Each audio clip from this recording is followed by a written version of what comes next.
to the back of this assemblage, and what I've done is I've wound the copper around the back of the figure behind it, so it's sort of going to give this glow behind it.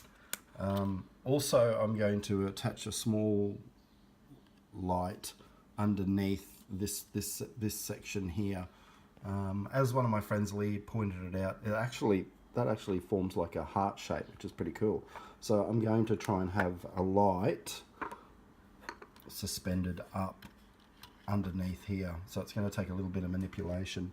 So I'm going to use a hot glue gun and glue it in place first, and then come back with silicone to seal it in properly.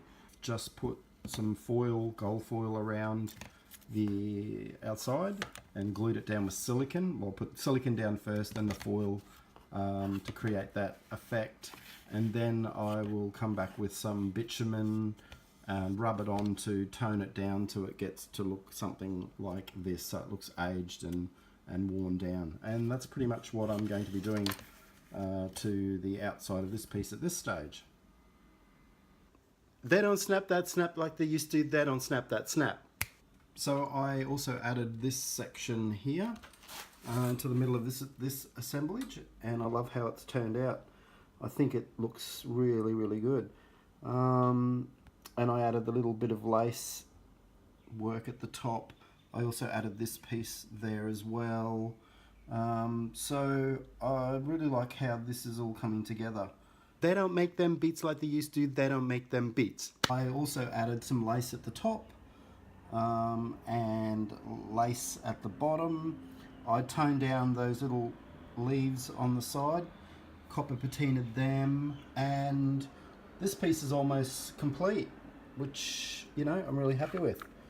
I'm just going to glue down the centerpiece, fix up some little areas here which is still exposing some glue, and that piece will be finished. So with this piece, I've completed this middle section, and I just got some little leaves, metal leaves that I added, and then patinaed them, little heart added on this little elephant skull head, I should say, which turned out pretty good. And I really think it sits well within the composition of the assemblage. I added a teapot to the side of the head at the top, so I've just finished siliconing that down, and I think it just adds just another layer to it. But yep, happy with the progress on all my assemblages. Not too long, and this piece will be finished as well. They don't click click clack like they used to, they don't click click clack. Hey Ubers! Well, I'm a bit obsessed with a song by Todrickle called Dem Beats, as you can probably tell. I don't know, it's one of those songs that you get in your head and you can't get out of, and it's just really cool to do, to listen to dance to clean to yeah, everything to. How you doing, Ubers? It's been a week since my last video, and I thought, oh well, Sunday, sorry my bed isn't made. It's a beautiful day. I'm giving you a little view from my balcony. So I live in Fitzroy, and this is my balcony view. And there's all my succulents. That's beautiful. And the Melbourne Museum is just over around the corner, just there. And there's all my succulents. And this one's flowering, which is great.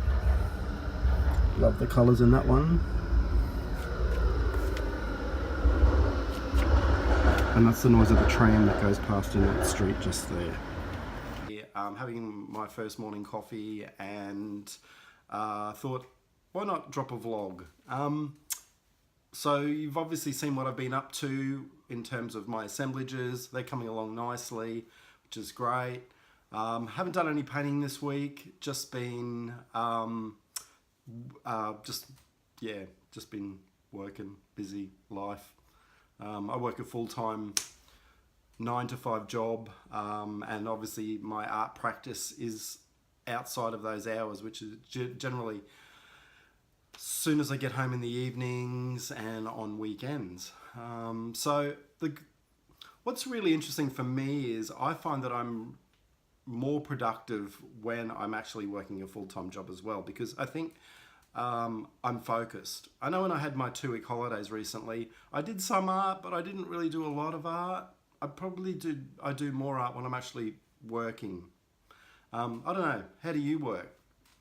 I was always one of those kids that uh, always waited to the last minute to the deadline when something was due, when I would focus the night before and then just pull an all-nighter and just, you know, get it done. That's how I work. Even with deadlines with exhibitions, same thing. Although you can't obviously leave things to the last day before you do anything, but I'm kind of a bit of a procrastinator when it comes to getting something done to a deadline. I leave it up to the last few weeks and then go like full pelt. But yeah. Welcome to the Couch Tubers. So I want to get your feedback on my YouTube channel. What would you like to see more of? What would you like to see less of? What are you interested in? Because at the end of the day, I want to try and improve my content on my channel and focus on things that you guys are interested in. I think that'll help me focus also on my content and the delivery of it. And so I guess that's what I'm really wanting to know is how can I help you more? Because at the end of the day, I do want to eventually become a practicing full-time artist again and have that as my #1 career. Because, you know, I love sharing my ideas, my techniques. I love teaching workshops both in real and online, which I've done in the past. And I want to get back to that place again. So, you know, at the moment I'm trying to scout around to try and find places to teach, maybe once a month a workshop here in Melbourne.